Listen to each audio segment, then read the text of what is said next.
Hello and welcome to another episode of the CG Garage. This is episode number 324, featuring Franck Balson, creative director, and Gabe Askew, CG supervisor at our good friends at Blur Studio. Of course, Franck goes by Frank now, and we get into that a little bit in the podcast, which is a lot of fun. And Gabe was also a lot of fun. These are two really fun guys to have on to the podcast, right, Kristen? Mm-hmm. Yeah, they were great. I loved just hearing about their backgrounds. They talked about like what it's like working at Blur and with Tim. And you guys get into the kind of last season's Love, Death, and Robots, the Suits episode, and how they wanted to kind of change up their look. So you guys talk about it's called cel-shading. That's what gives the 3D visuals like the cartoony look. So they did it on that, and then Valerant on Riot Games. For Riot. Yep. So these are really interesting. And, the thing that's interesting about it is a lot of people would think, we just used a toon shading system that, you has, but they didn't. They actually did most of that shading was done very differently. It was actually done a combination of textures and comp and all those and lighting. It's just a different way of thinking about the way it looks, and very, very effective and really interesting. So I was very curious about it because I love the look of it. You guys should totally check it out. If you guys haven't seen Love, Death, and Robots last season, go check it out right away. And remember that season 2 is coming out May 14th, which I'm extremely excited to see as well. Of course, I couldn't talk about season 2 yet, so we were able to just give you a little teaser by talking about season 1. But really fun talking to them, and a really cool talking to all of the good guys at Blur. So really fun there. All right, we've got a few announcements, Kristen. Some exciting things going on. What's happening? Yeah. All right, you can find these out at chaos.com/events. The first one, May 4th through 6th, Chaos will be at FMX. And our talk will be on May 6th at 9 a.m. Central European Time. And we are hosting a very special edition podcast.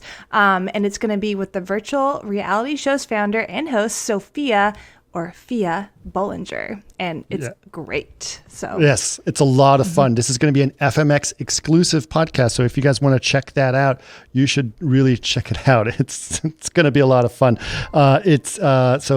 We will basically, Fia is joining us, and she is joining us as her virtual reality avatar. So the entire podcast, you should really check it out in video form, because you can see Fia as her video form.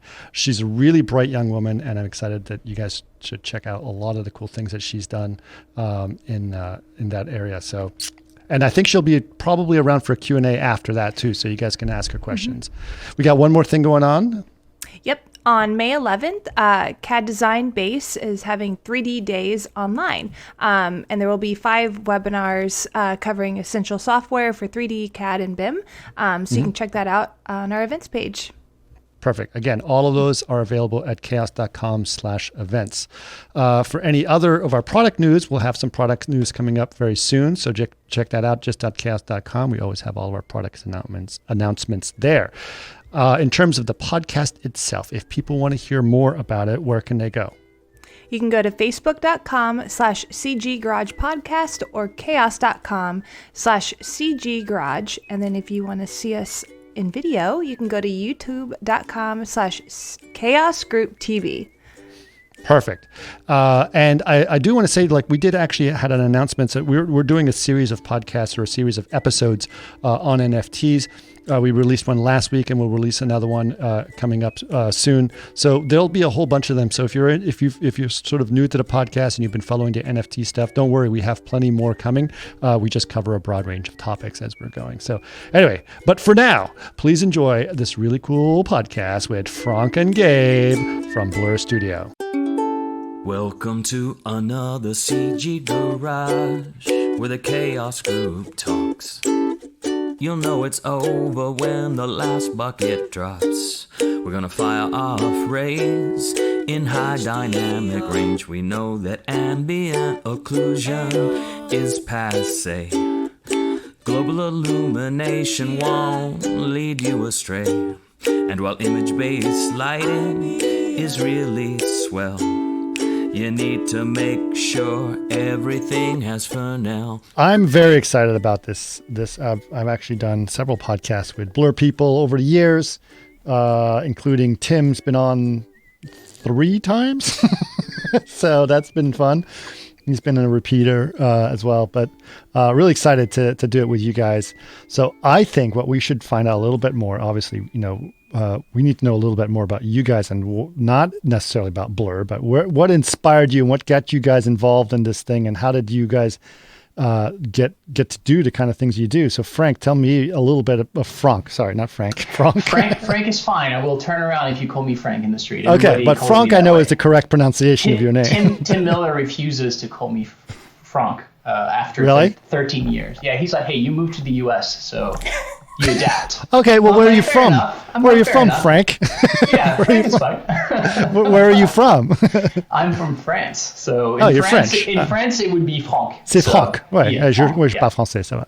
Oh, sorry, Gabe. We're doing the whole interview in French now. Yeah, from now on, we're doing it in French. From now on, we're going to do everything in French. But your English is excellent.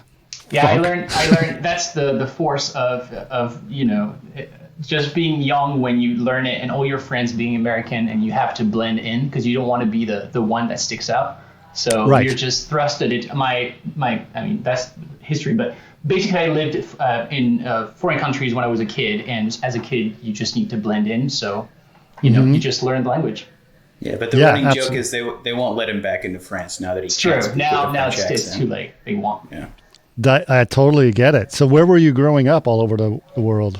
Oh, I grew up, so I obviously grew up in France, but then I traveled, when I was younger, I lived in Saudi Arabia for a few years, back and forth, because my father was working for private army contractors, and he was basically teaching them how to use weapon systems. He was in the Navy originally in France, and so then we moved there. And so we went there right after the Gulf War. So a lot of American soldiers stayed over there, married local women, and so a lot of schools over there are American. They have a French school as well, and it's very multicultural. But one of the common language, obviously, is English, and mostly American. So to blend in, I went there, didn't speak English, and then a couple of years later spoke English. So and then after this, I just did a lot of foreign exchange student programs coming to the U.S. So now I kind of now regret I didn't take the British accent, because at the time I was like, oh, it sounds so poshy, and now I'm like, man, it actually sounds kind of nice. Yeah, but and sometimes poshy's cool. Yeah, it is. It is. That's the thing, but it's fine. Yeah. People can understand me, so I'm not. The South African one is the most unusual English accent, but it's also like, what the hell is going on? Dave Wilson was South African. He wasn't too hard to understand. No, it's not hard to understand. It's just unusual. It just doesn't. Yeah. That's the thing. I kind of like it. I still need to work on recognizing the accents. That's the part where I'm still the dialects. I'm not quite good at. I'll understand it. I just won't be able to tell you where it's from. And the beauty of being a foreigner still learning the English language is that I make mistakes all the time, and I'll use the wrong words and the wrong sentences, and everybody cracks up, and I'm like, what did I say? And they're like, yeah, this was not what you meant, Frank. And I'm like, oh. You know what the irony is that, well, not irony, I guess. The weird coincidence that I did the opposite of you. So I'm an American, but I grew up abroad as well. I grew up in Cairo and in Athens, but my parents put me into a French school system because it was the better school system to get into, to go to. And I was like, you'll just do it in French and we'll figure it out later. I was like, well, okay. So that's why I picked up my French. That's cool. It's much easier my way, because English is a lot easier to learn than French. Yeah. And in fact, I used to speak perfect fluent French, and now my French is kind of suffering a little bit because I don't practice it, right? But like English, you're going to speak English throughout the day, no matter where you are on the planet, practically. Yeah. So. Especially now with the internet and all that stuff. Okay. And Gabe, what about you? Where did you grow up? A much more exotic place called California. California, lovely place. Yeah. No, the funny thing is, like at Blur, almost everyone is from somewhere else. Yes. Which kind of puts me to shame. I'm like, man, these people came from all over the world to work. But that makes you exotic in your own way, right? True. Right. I'm the outsider. It makes you unique at Blur. It's like you're the only one that actually comes from California. Mm-hmm. When I started at DD, I was the only humbling. and when I started at DD, I was in a room with 4 other people, and I was the only person that didn't have a visa. Like they were. Yeah, exactly. Okay, so you grew up in California, and what sort of got you into doing visual effects and CG? How did all that inspiration happen for you? Well, the funny thing is, I always wanted to be a character animator, but I sucked at it. So I did not get a job doing that because, of all the disciplines within our industry, I feel like character animation is the most difficult. Like it uses your whole brain at once all the time. So I don't have a whole brain, so I couldn't do that. It takes a special kind of skill set, and it's not necessarily a technical one. It's like a feeling one. You know what I mean? Like it's technical and emotional at the same time. So you're using like both sides of your head. Yeah, it's really interesting. So I sucked at that and failed at it. Fair enough. And then I sort of went into like low-end special effects. I was at a firm called Pyros Pictures, which we mostly did infomercials. So if you've ever seen exercise commercials with a chrome person on an exercise machine, and then it zooms in to show like the butt muscles that are being worked, some of my finest work there. That's awesome. That's along the lines of legal animation that I've seen as well. Yeah, about as exciting and interesting. Yeah. But you do a lot of things. You learn a lot of skills, and then it's a great place to start all that stuff, right? Yeah. Yeah. Went into art viz for a while, which is where I definitely learned, V-Ray and from you mostly. Oh, really? Okay. Yeah, I took your tutorials to sort of. Oh, my DVDs. Right. Yes. Back when we had media on discs. Yeah. So I did that for a while, but I wasn't super into architectural stuff. So I kept sort of doing side stuff, and one of my side projects kind of got passed around advertising circles, and that kind of landed me in directing commercials for about 10 years at a small studio called Hornet Inc. in New York. Which is really cool because it working commercials, you're always working in very different styles in going from stuff that's photoreal to stuff that's super cartoony, and really sort of, it was like boot camp for design. Like I look at where my style frames and design work was when I started that job, and like 10 years after it, I could see this like clear progression of my design work. But that work kind of ebbs and flows, and I had some downtime, and a buddy of mine at Blur, James Atalano, was like, hey, why don't you come do a gig over here if you're, waiting for the next thing to come in. And as soon as I came in, like I came in right as they were ramping up on Love, Death and Robots season 1. Oh, okay. And I was like, man, fuck commercials. This is what I want to do from now on. Nice. So I stuck around. That's awesome. Well, yeah. It's really exciting to see that kind of stuff for sure. So this wasn't too long ago. I guess this maybe about 2-3 years ago. It's about 4 years ago. Yeah. 4 years ago. Okay. Yeah. Well, because I started when they were starting production. So by the time it came out, it'd been like a year there. Okay. And which Love, Death and Robots project did you start on? I did Suits, actually, which was what Franck directed. That was the sort of 2.5D illustrated style with a bunch of farmers getting into mech suits and fighting aliens. Awesome. That's a great, and we definitely want to talk about that style and all that stuff that's going on. So this is going to be really exciting. Okay. And so Franck, how long have you been at Blur?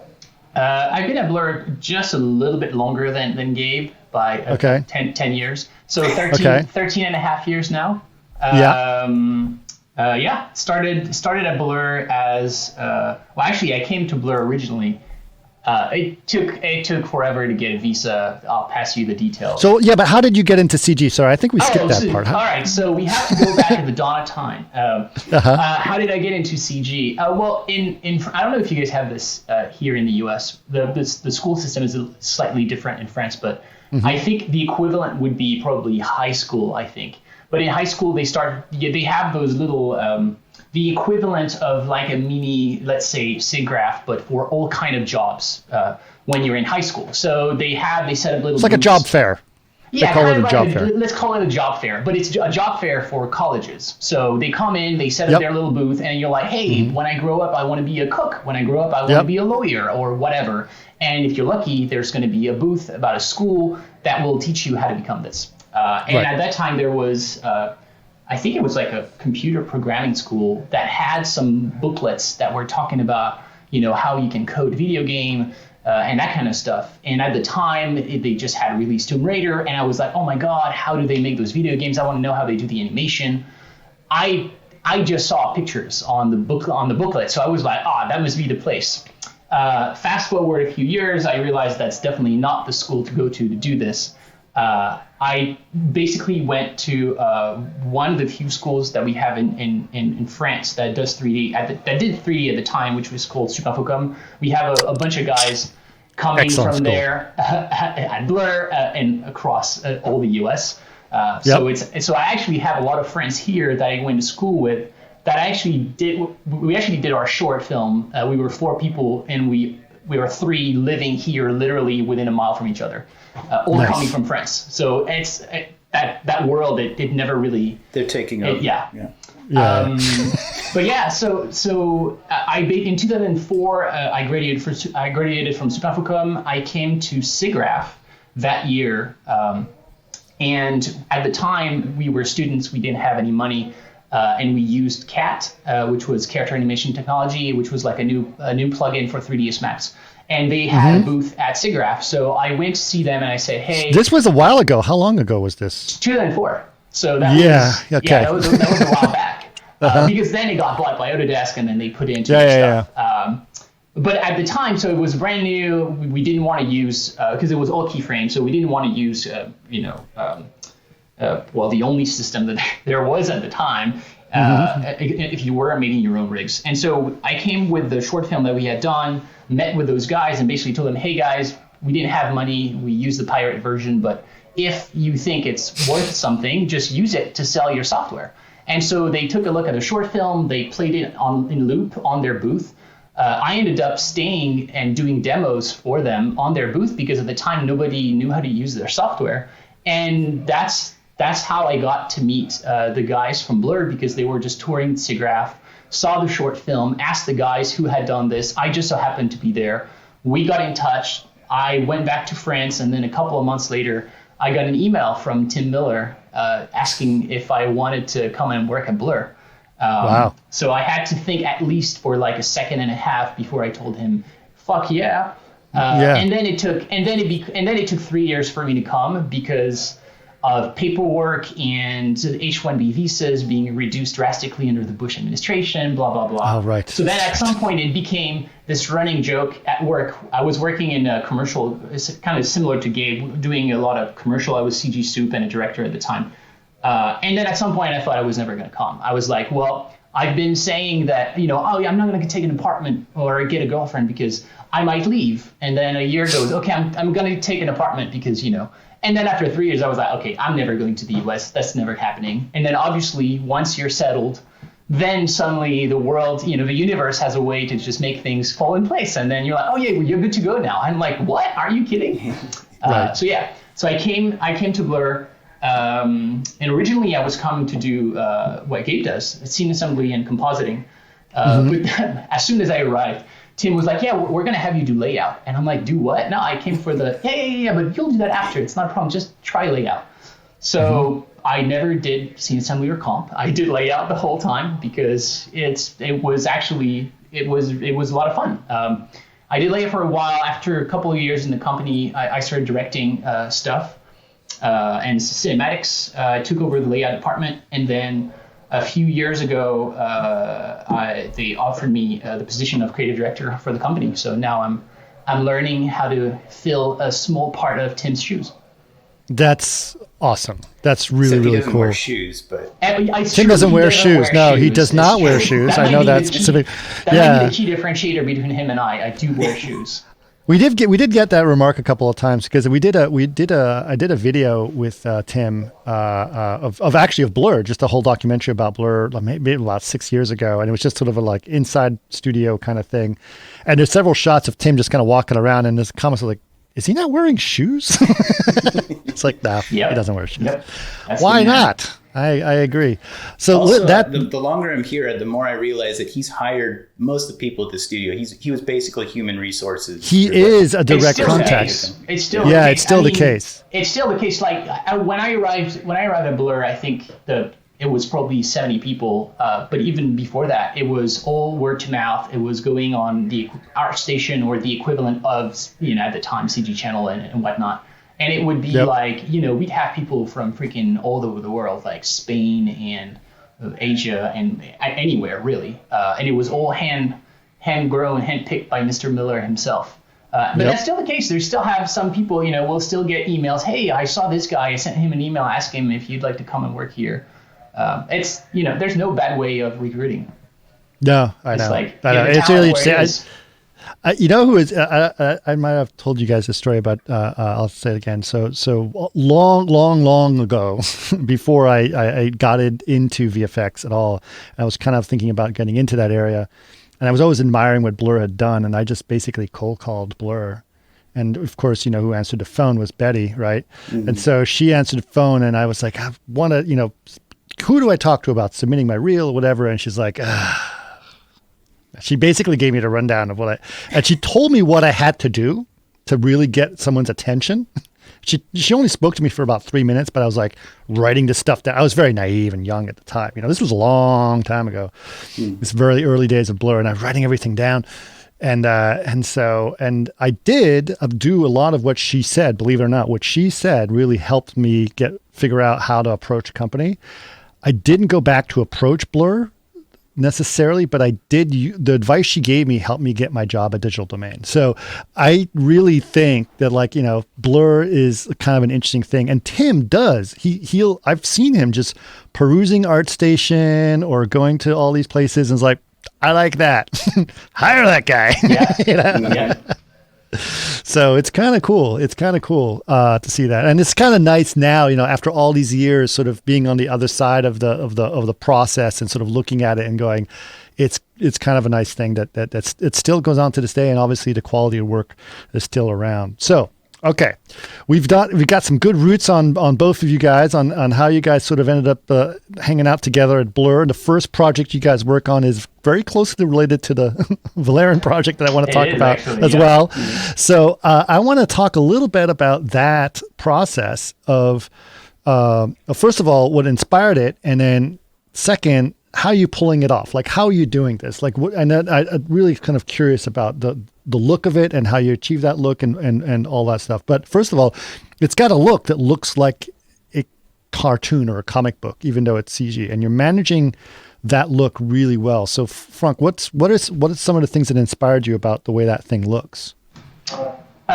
So talking about Suits, I guess, maybe because it was. Yeah, let's start with that one. Well, so Suits was an interesting one because I came in a little bit after the beginning of the project, and so a lot of things had already been decided, but we knew it was supposed to be a project that was supposed to be stylized. But I think there was I think for a company our size. From time to time, it's tricky to try something different. So it was kind of halfway. It was halfway stylized and halfway realistic.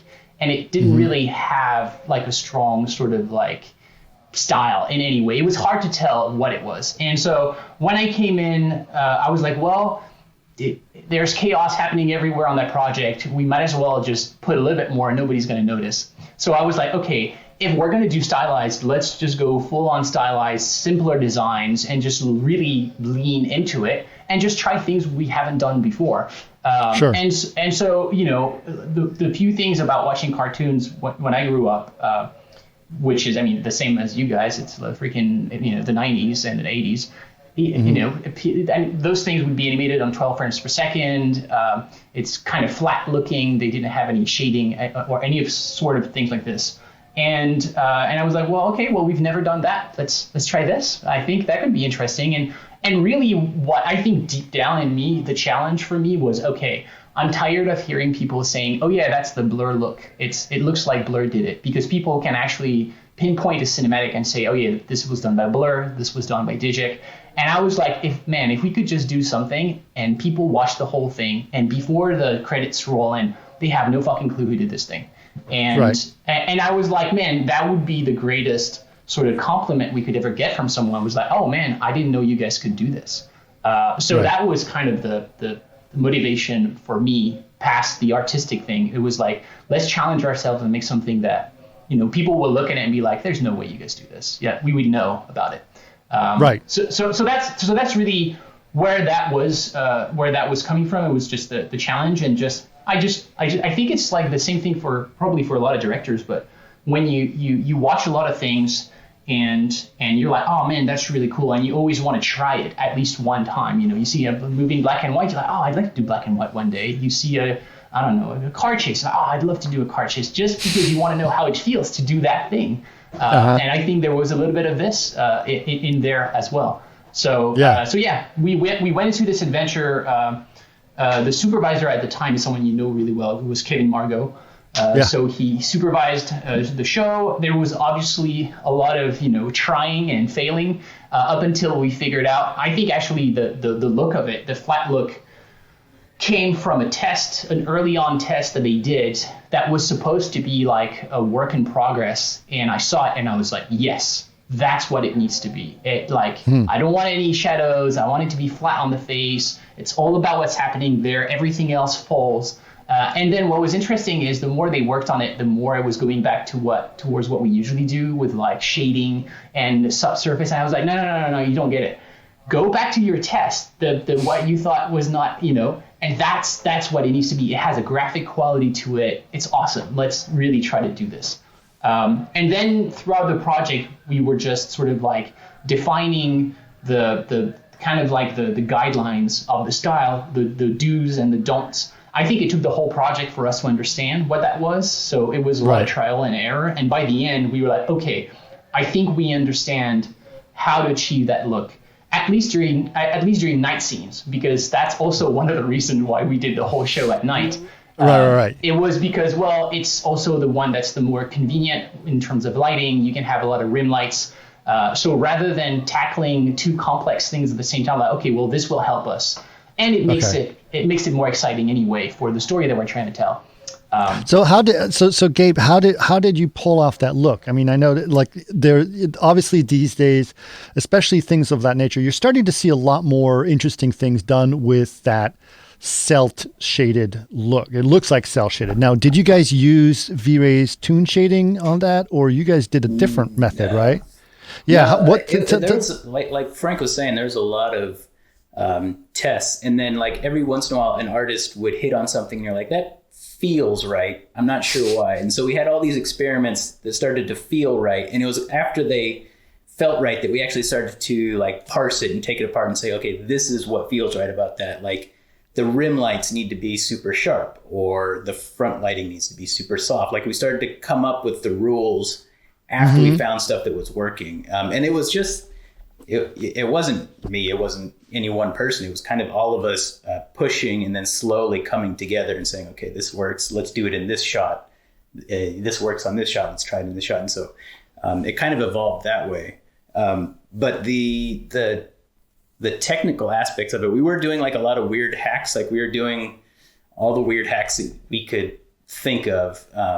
We use like Force Pack Pro a lot in our workflow. So we were using that to like scatter things based on screen space. So you'd have like, you want grass to look like a brush stroke. So you have grass in the foreground and you have grass in the background, but you'd actually scale it up in the background so that you get this sort of weird effect of like a painter illustrating the image.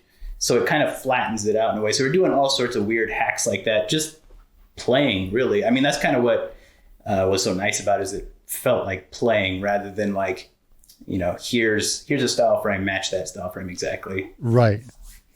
But I mean, the look is very diffuse, and the faces look like they're painted. So was that done through textures, or how did you get the faces to look the way they do? That's the other thing we found. Like we kind of found that through the process is like, there's no weird hack for that in particular. Like just making good assets and painting them really well that's 90% of the work. Like a lot of the hacks were all actually we've started to strip back the hacks with the look, because we just find that if you make good assets and you make good camera, good animation, all that stuff, it just falls into place and you rely less on weird tricks. And you're building it like an illustration rather than building it like an elaborate system of weird stuff going on.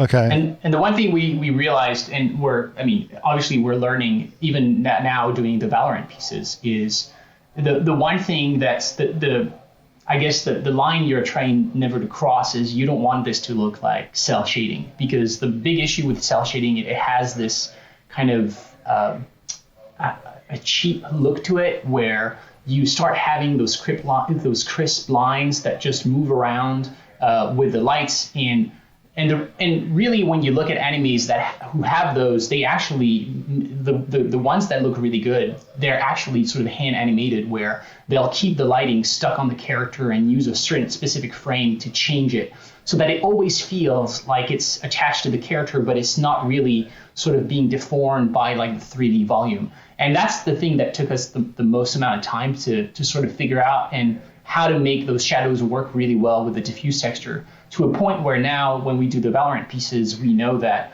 well, on the faces, we're probably going to want to have very, very little shadow information on the faces, because otherwise, the nose and the eyes, all that stuff starts looking very 3D. We know that the lights need to be a little bit more rimlit in order to get those really, really sharp graphic outlines that just add to the style and make it look more graphic. And then a lot of it is also the way you light your shots. One thing we realized quite quickly in Suits was that, let's say there's a whole sequence that's happening inside one of the mechs, and the lighting is either purple or red. And so you have a character in there, and the first thing you would imagine, well, you have a character with a certain skin tone, you put into red light, his skin is going to suddenly suck in all that light and become red. And the problem is that went back to making it look 3D. And so the one thing we realized was that you had to preserve the diffuse textures of those characters and of the mechs as well. So there was the rule that you would always leave, at the very least, I think it was like 20 or 30% of diffuse colors on those mechs. And with the skin tones, it was like 80% skin tones and just a slight influence of the lighting on their skin tones, because that's the thing that makes you connect with the characters. And then the rest of the characters could actually catch all that red, and your brain sort of accepts it because the surroundings are red, the character is getting a hint of it, but it keeps this thing flat and easy on the eye as well. Yeah, it's a careful balance, because you're painting some of the lighting into the characters. So the way the light wraps around their body and their faces, that's painted in the texture, but you also want the character to react to lighting in the scene. And that's really where a lot of the work happens, is like, where are we finding that balance between the diffuse textures that are painted in and the light that's driven by what's in the scene? Did you also have different textures of different baked in lighting that you would use for different scenes, or? Not hand painted, but there, if you look at our comps, that's essentially what's happening, is we're stripping out the diffuse and replacing it with the lighting, and it sort of ends up in between, where the comp is actually kind of creating some of that lighting in the textures in a weird way. That would be okay. That would be, I would say, the biggest evolution between Suits and the Valorant piece, is that the one thing we kind of understood was that it got me thinking, there are those really cool algorithms right now that are able to take a picture and sort of make it into 3D, because the computer understands that there's always something that's like a sky and some things that are like walls and something that's like grounds. So they're able to understand that. Well, for the lighting, it's kind of the same thing. Is I would say 90% of the places where you actually get a really high top light most of the time. It feels like you always have some sort of shower light lighting you. So that's kind of the way we're actually texturing our characters. We're texturing the characters with the idea that the key light is always coming from the top. And then you can just add to this, but you know that no matter what, you're always going to get that sort of grounding shadow that's baked inside the character that really allows it to work, even with just a diffuse texture. Interesting. But there must have been, Gabe, you hinted at the fact that there was a lot of comp tricks being done there. Yeah, our comps are a beast. The comp team, one of the artists, Nitan Karnik, has been sort of the mastermind behind a lot of our comps. He's really been one of the key guys in driving the look as well. Okay. And yeah, so we'll do things like use like a divide to divide out the diffuse texture, and then you apply the lighting to the diffuse texture and then plus it back in. So we're doing So we're actually pulling I hacks out of 3D, yeah. and we're putting hacks into the comp. So they're still hacks. They're just happening in comp. That's interesting. And there's a lot of like relighting in 3D where we're using the normals to balance our rims. You run the rims through. Yeah, we have a combination of edgers. Edging to like we'll have an actual rim light, but then we'll limit it by some of their tools in comp so that you don't get that cel shading look, because our audience is a lot of them are gamers and people who are savvy with cel shading. They know what cel shading is and they pick it up right away. So we're trying to like fight against that look so that you don't pick up on it. So if you have these toon lines, is cel shaded seen as negative by the gamers in a lot of ways? No, it's just like for me, it takes you out of what you're looking at because you start to think about the 3D aspect of it instead of looking at the image as a whole. Right. I think maybe it does look a little cheap. I think the only guys that have done it really well so far are the guys that did the Guilty Gear. That's by far the best looking. I mean, it's the best looking everything. And it's they do a lot of hand work to make that work. Yeah, exactly. Yeah. They really decide where the light hits and how it moves and that kind of stuff. But I think that's the key thing is like you really want control over every little aspect of it. And when you apply a toon shader and just sort of let it be what it is, you get shadows in places you don't want, or you have the lighting pop in a weird way. So. I think it could be interesting, though. I think that there's stuff that you could do with cel shading that's impossible to do, which could look a little different. But sure. I definitely think what you guys have done is very special, and it's really definitely in terms of what you're trying to do, Franck, which is basically like I wanted to look at something and say I don't know who did that, but I didn't know. It's definitely not a blur piece. I mean, or a traditional blur piece until now. Now it's a new now new it is. blur So piece. now we have to figure out a new thing now. For sure. But it's really cool. The other really interesting thing, I think another thing, if you're going to think about it, blur was not necessarily, especially back in the day, like, 5-6 years ago, was not known for big compositing, right? It was not like compositing was not a part of blur. And it's interesting now to see that you guys are doing some really fancy compositing stuff. And I know probably Dan Akers has a lot of influence to do for you guys in terms of where some of those comp tricks are coming from. So that's really cool to see that. I heard a rumor that you and Dan Akers didn't really get along very well, Chris and DD. Is that true? Like at one point, maybe you guys got into it. Maybe it came to blows. I don't remember. No, the whole story. I don't remember coming to blows with Dan. No, I've always liked taller Dan. than him, so you probably got some reach. So No, I've always liked Dan. I think he's an extraordinarily talented artist, and I really like him. Actually, his skill set is great, and I know that he definitely brings in a special flavor to Blur. But no, he's a really cool guy. Yeah, he and I worked on a bunch of stuff together. Jesus. Yeah. No, he did bring in a bunch of like top shelf artists, and it did change our workflow. And obviously, it's very heavily used on suits and Valorant. But which is funny because these guys are like they're VFX compositors, so they have this huge tool set. And they're doing something that they're not familiar with, but they kill it. They're awesome. Oh, well, when I first started at DD, DD obviously invented Nuke. But so sorry, I didn't mean to say Blur. Invented Nuke, and they were So the talent, every single big studio had a specific thing that was really good. So like at that time, like Rhythm and Hues was really known for their animation, and their animators were really good. And Blur was really DD was really known for its compositor because of Nuke, and the compositors were excellent. And the fact is, like, lighters could hand them complete crap, and they're like, whatever, I'll fix it. And they would just fix it. They did it. They fixed everything. So they were really, really good at finding ways of pushing it in the direction they wanted to do it. And it's really nice to see that. And obviously in this piece, it's very obvious that you can do some of those fancy tricks. I mean, Gabe, had you always enjoyed compositing? Did you do a lot of compositing before?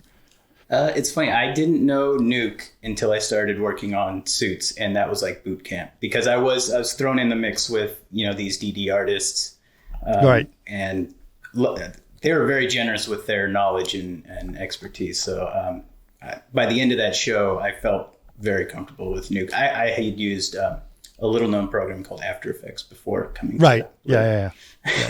That's a linear. It's not node based. It's terrible. Yeah, I can't even open it now. No, Yeah. there's certain things that it's good at, but I've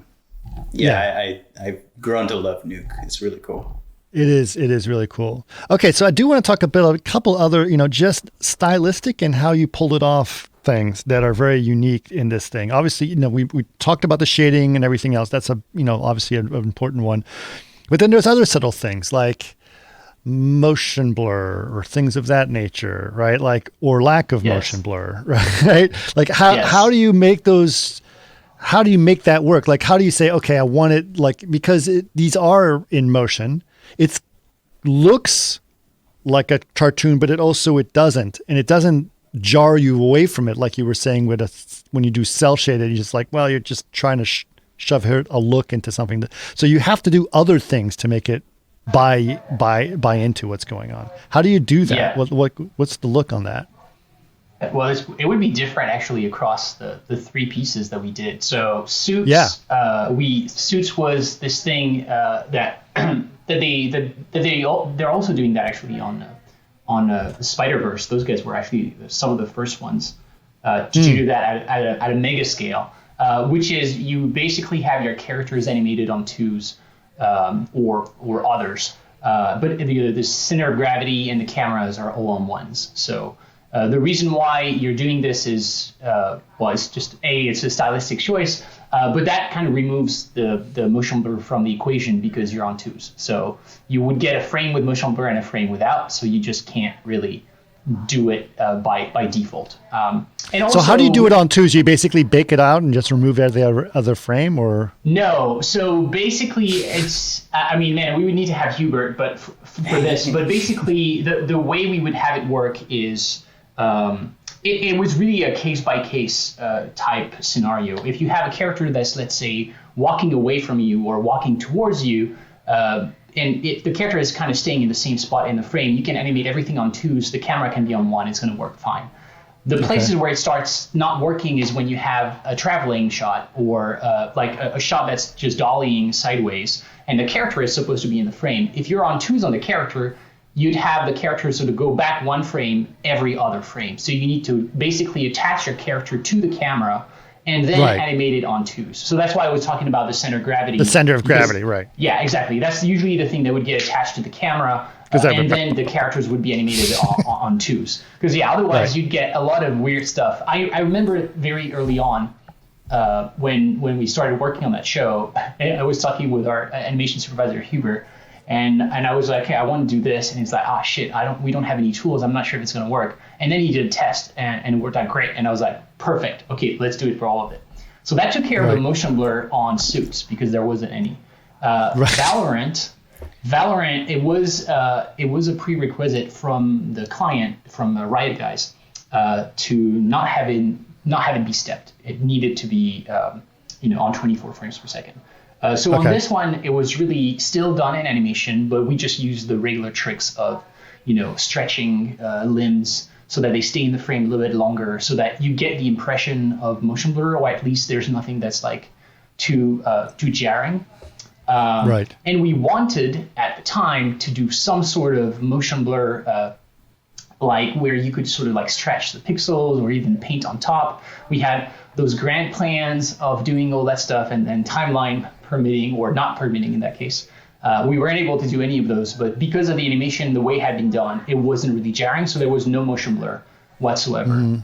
The third one, we were able to actually, one of Nitan's friend, a comper and a freaking genius at, I don't even know, in voodoo magic, as far as I'm concerned. He basically wrote this tool for us in Nuke that basically uses the alembic caches of the characters and is able to generate motion blur in Nuke directly and sort of use the pixel information and stretch them and have that be driven by maps. You can put textures on it. So it really feels like if someone had been painting strokes on the object, you can select where you have it appear, the density of it, the length, and all that is a post process. So all the images are it'll actually smear the pixel data in a direction driven by the animation. Yeah. So you do that in comp then. And so that was in comp. So that stuff we've done in comp. So there's still no motion blur rendered out from 3D. And this basically allows us to really pick where we want to have those kind of streaky effects. And it's cool. I mean, it's so, we scratched the surface because it was a tool that was being developed as we were doing the production. So we were only able to put it, I think, in 10, 13 shots or something like this. Yeah. But now that we have that tool, our goal is to, really learn how to use it and use it a lot more. Because man, it's. I mean, when I saw it, I was like, holy shit, that is so cool. We need to use it a lot more. And it just opens up, to a lot of cool things to test on the next one. Oh yeah. Yeah. Absolutely. And we did some other fun things that are a little more straightforward, like doubling characters, sort of that Looney Tunes style thing where a character moves his arm really fast and you'll see 3 copies of the arm on a single frame. And then we also did things where, like, if the background is moving very fast but the character's tracking with the camera, you just smear the crap out of the background until it turns into colored lines and stuff like that. Right. So you do look at every situation. It's like, okay, in this situation, I want it to look like this. So you have to do it that way. It was not like you had a universal solution. It's like, okay, now we just turn motion blur off and we're done. It's like, no. Yeah. Gabe wishes every day we had a solution that works for everything. Yeah. It's like building a series of illustrations rather than building shots. Like each one has, like you said, it's got its own solutions and problems. Right. That's fascinating. Okay, now speaking of different solutions and problems, let's talk about the smoke and fire that you guys did. Like, that's a very unusual look for smoke and fire. Very effective, but how did you do that? Unless you just hand painted those frames, they looked pretty amazing. So what's the method there behind that? That's the method. That's the method. Hand paint them. You hand painted all of them, really? Yeah, it's 2D effects. Yeah, most of the stuff that's like organic, like fire and smoke, like there are people who are playing with stuff like that in 3D, but it goes back to sort of that cel shading quality where you can kind of pick up on the fact that it's 3D and it kind of takes you out of it. Whereas beautiful 2D animation, like nothing really quite matches that look.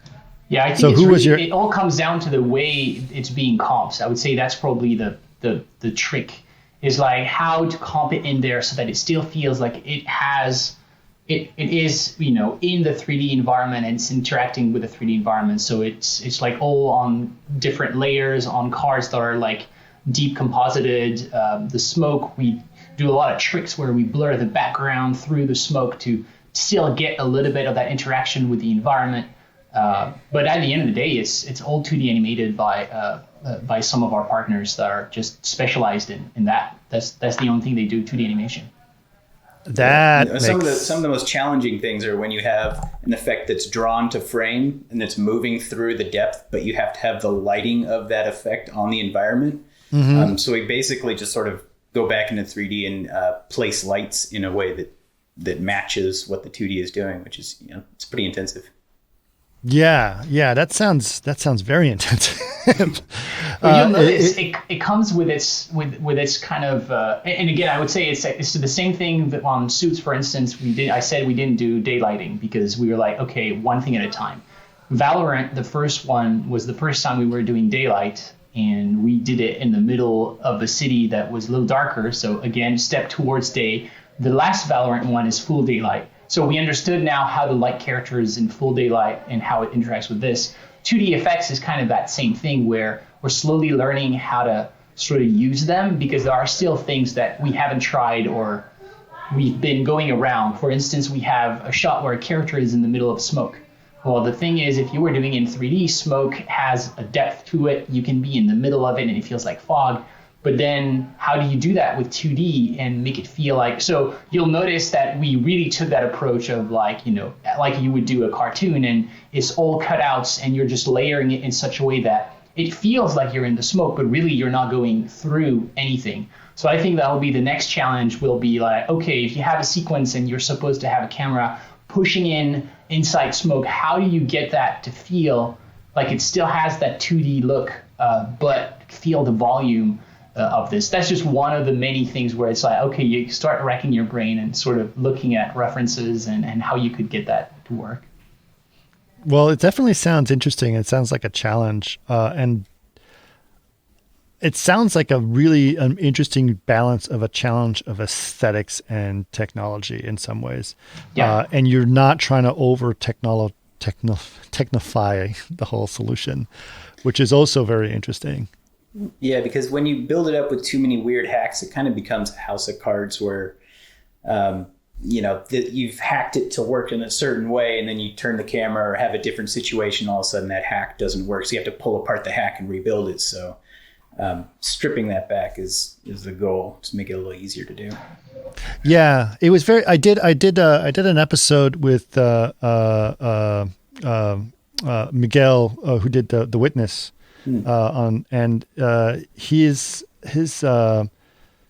he said it was like the same. He's like, it's way simpler than you think. But it's a lot of work, but it's way simpler. We just projection. It's like, and he had that. It's just like your smoke, right? He's like, I had my painting. That's what I know how to do. So I painted those faces. Like, boom. It's like, oh, okay, that makes sense. So it's really nice to see, just thinking about what crazy technique they use. No, I used good old fashioned art to make this work. It's tempting to come up with hacks just because we're in the software all the time. Like a good example is on the first Valorant piece, we have this road that we're looking down, and if you were to illustrate a road, you would paint more detail in the foreground, and then you would smooth that detail out in the background to sort of imply perspective, or to focus the eye or whatever. So we built this sort of hacky shader that was built on a distance from a node. So you'd place the node where the camera is, and it would change textures as it moves back in space. But then as the camera moves, you can kind of see that, and then you look in the wrong direction and that thing falls apart. So when we went into the second one, we were like, well, let's not do that because it's a pain in the ass to deal with. So it was more of a problem than a solution, right? Exactly. Yeah. So we simplified stuff like that. So it's basically just painting a nice texture that works from all different angles.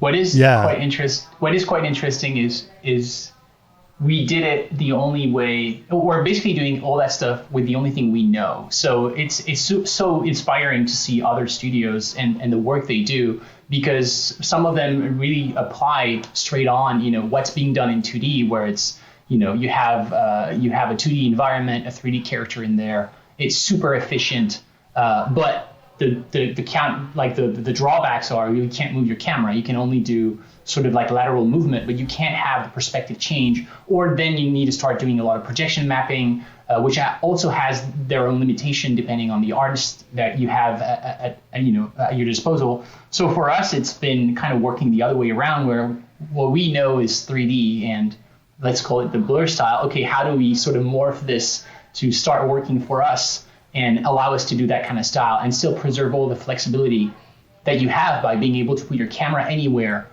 into the environment. That's the big difference. I don't know if it's necessarily a difference for the better, but the flexibility of the way we're currently working is that it doesn't change from traditional cinematics. The camera can still go anywhere we want.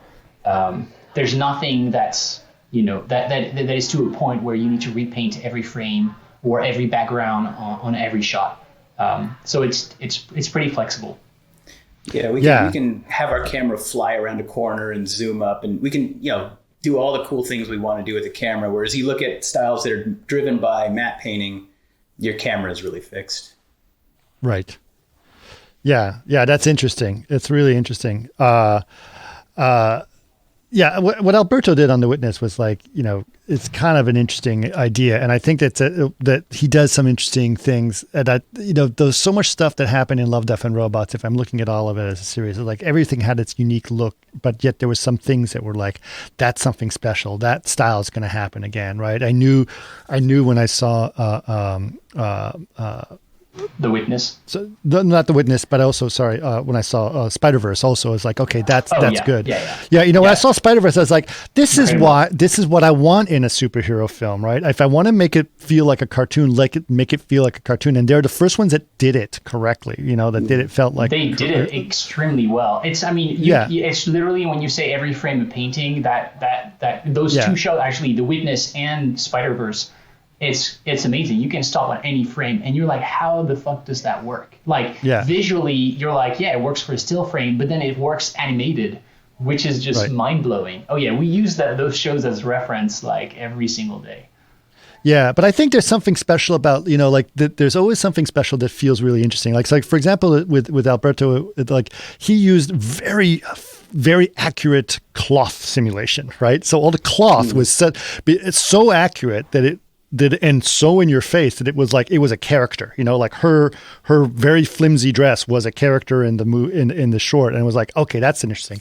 But everything else felt stylized. And the same thing with when I was asking about your smoke, is like, that smoke looks awesome. It's like, how the hell did you pull it off? And it's like, no, we hand painted. It's like, oh well, of course. Well, there you go.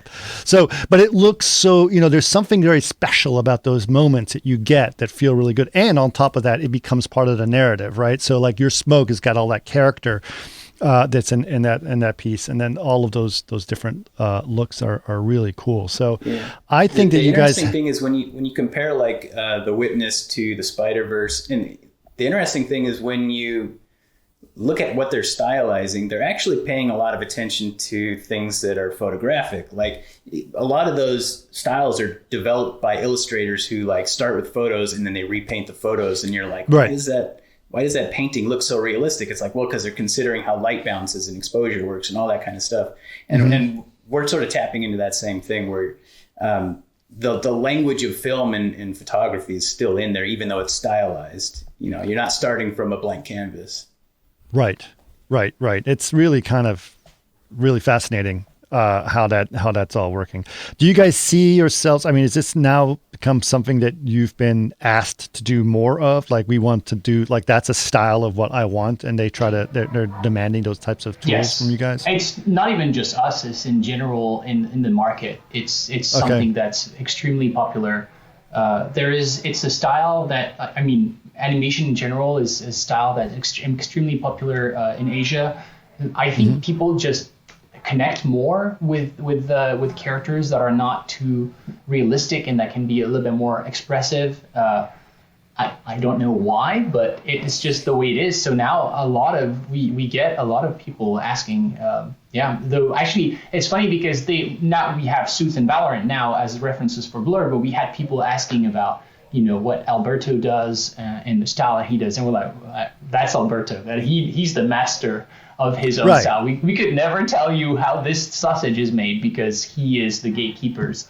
I think what's interesting is that there's room. There's a general stylized style that's being appreciated, but there's lots of flavors of that style can come out of it, right? So you guys are defining your own flavor of that style and making that happen, and Alberto's doing his, and there's a lot of different ideas out there. And I think that's really opening up the door towards something that's beyond the idea of photorealism, right? So like CG has a big role to play in something like that. So it's very interesting. I think it's like it really depends where you want to put the challenges. I think they both have challenges. Photoreal definitely has a lot of challenges because you're used to seeing real faces every day. You have a part of your brain that knows if a freaking half a pixel in the eye is off, and you don't know why, but you just know. And whenever you go stylized route, all that stuff, you're like, okay, well, that doesn't matter. What matters, though, is that the characters are appealing and that you connect with them. Yep. So you remove one side of things, but where you could get away with scans and realistic things that you pull from library. Here, you're into a stylized world where everything needs to follow a specific design rule. So now we're talking about an environment needs to be, every asset needs to be designed and textured in a specific way. So you're just shifting the problem in a different place. But they're both very interesting. But I love the fact that we were able to sort of allow ourselves to potentially fail, but ultimately sort of like learn a new thing. And now my hope is that now that we know how to do that style, and we're still working on getting our photoreal stuff looking even more photoreal. Well, there's a lot of things that can happen in between. So it's just very exciting to try to blend different styles and that kind of stuff.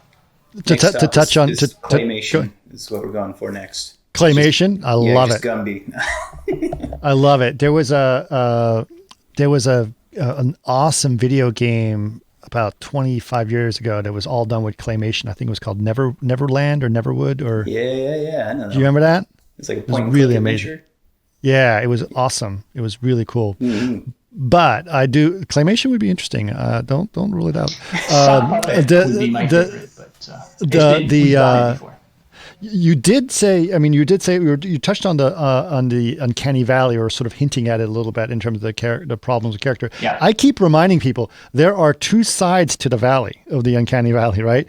It goes into the valley when it starts to look very close to real, but not real enough. And then there's another side where it's like, you don't have to get out of it. That's really hard. Instead, just stay on this side. Make it look really cool, but don't have to challenge yourself. And the way that you guys are doing it is great. You've got great characters. They're very appealing. They've got a lot of character in their faces. They can express themselves. That's another thing that's got to be very liberating for your animators. Like, they can express themselves. Oh yeah. Oh yeah. Every time we do one of those shows, it's like, oh my God, it was the best show to work on, because finally we get to do, what we've been training to do all our lives, like animating characters. And it's interesting because it's not even related to necessarily, Valorant, but there's just other pieces where now you're like, oh, I understand why, when you watch, a Pixar movie or blue sky movies, why the cameras don't move as much, because, well, the characters are doing all the heavy lifting. You don't need to go in and put a freaking camera on a shoulder and run around and have camera shake everywhere. Characters are doing all of this for you. So we're kind of, it's really just interesting to see how, it's just different, not mediums, but different styles really influence every part of the making process. Yeah, it gives something else for the other, because there are artists who love chasing the craft of photoreal and will just love to just push it as far as they want, and others want to work on the design aspects of it. So it's nice to have both of those things kind of available in our workload. For sure. And then I think these days too, there's a big push for there is a big research. There's always been an interest in anime, in this country, but now it's getting really big. And I think streaming networks are delivering a huge amounts of content of anime. And so that style is becoming very, very interesting. Right. And my daughter is a big otaku, right? And so she just watches tons of anime, and I watch it with her. And it's interesting to see that, because there's obviously a way that they express themselves in anime that is hyper exaggerated, right? Oh yeah, that's faces change insane. Like awesome. a completely different person to express something, like weird, like okay. And it's like it's actually, it goes back to the thing we were talking about at the very beginning, which is me speaking English. It is a different language, like visually speaking. It's funny because as a European, I grew up watching animes because they had a lot of collaboration between French studios and Japanese studios. So I grew up watching that stuff, and yet I can't speak it as well as lots of people around the planet who can just live and breathe sort of anime. They think about the way to make images, and so now we're kind of doing the other way around, where we're just rewatching the animes from a very technical side of things to be like, okay, why is that working? Why is this? And then you realize that, oh, okay, there's no sort of like recipe or technique that's just going to work for everything. You just need to let go of those principles where, oh, it looks like a wide angle and yet the face is very flat. How the hell? Well, they just drew it that way. And so you have to take that into consideration when you're doing the animation, and you don't do a wide angle camera. You actually deform your character so that it looks this way. This way you get the environment that you want. You get the character that you want. We even have shots where we go in and deform the actual whole image with what you would usually sort of accustomed to a lens deformation, but it's actually doing the opposite. Instead of ballooning it, it's actually deforming it the other way around. And so those guys would, in comp, going and I would just do like, hey, could we get the ground to be like this? And those lines going the other way around, and like, okay, I guess. And then you just distort the whole thing. Oh, wow, okay, it can actually work. And it's all manual. It's like the trick is this. The trick is do it the same way they did it 30 years ago. It's all by hand. Right. Yeah. That's interesting. I think it's fascinating. I think it's really great that this style is coming into play, and I think that there's a lot of even I don't know if you guys ever saw the show on Amazon Prime called Undone, and that's done with live action rotoscoping type things. So there's a lot of things like that are happening. Yeah. This to me is exciting, and I think that this is great that you guys are finding a way to incorporate your flavor into this, and it's cool that you guys are like, okay, we liked it, we do it again, and evolving and seeing how it goes.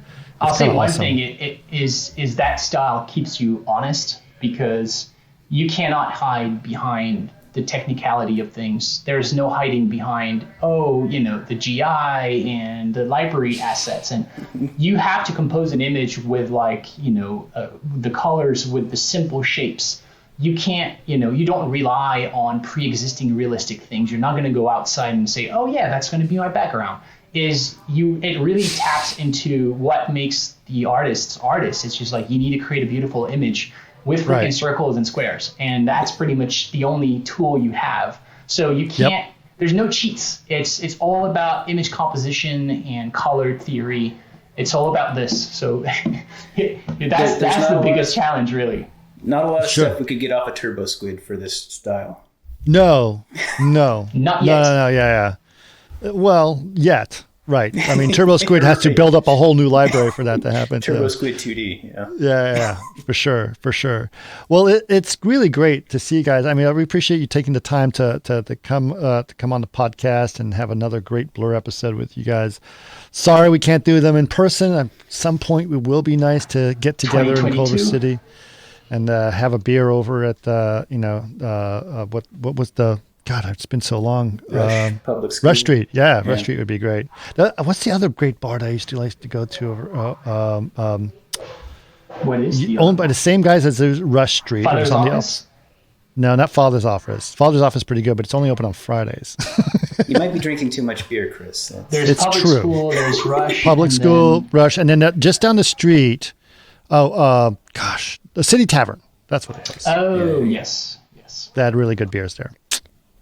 Well, the Blur fridge will be full with beers at some point in 2021, I hope so. That's great. Do you guys know if you guys are going to go back at some point? Obviously, things are really starting to accelerate in terms of the recovery now. At some point, I'm sure. I know Tim. At first, Tim was like, it's so cool to be alone in the studio. I love it. Now, you can tell he's not loving it as much as he used to, and he cannot wait for people to come back in the office because he's kind of lonely. Yeah, because I noticed I told him I was going to ask him about something, and I said, "Hey, can we just a meeting?" Goes like, "Do you want to come down see me in the office?" I need to see people in the flesh. I need to see people. It's like okay. It's like but can we just do a Zoom? Yeah, no, I'm sure. Right. I'm sure that permitting, whenever it's officially authorized that we're all, vaccinated and healthy, I'm sure it'll happen. Well, but we're, the remote work has been working pretty well so far. So there's no reason to rush. We just want to make sure we do it right. It's really well, you guys are in a really good position. You guys are doing the kind of work that could really work remotely pretty easily. Yeah. So you guys are doing a pretty great job. And I've been following what you guys are doing, obviously, and also what Justin Denton's been doing. He's a good friend of mine as well. So it's really cool to see that. So listen, please, when you talk to Dan, please give him my best. Tell him no, I don't have any animosities towards him. And created a rivalry. Created a rivalry out of nothing. Wait a minute, hold on. And then also give my best to Betty because I always miss her. Well, and she's always such a person. And the thing is, I was thinking about it, like I haven't shook someone's hand in over a year, and whenever I walked into the door at Blur, she always came out from behind the desk and gave me a hug. So so she's really great, and it'd be nice to see her again and be able to give her a hug sometime and see all of you guys back in the office. So it'll be good. I think we're all looking forward to that time where it'll feel like the time is flowing again and not just stopped. Yeah, it's great. All right, guys, thank you so much. All right, thanks a lot.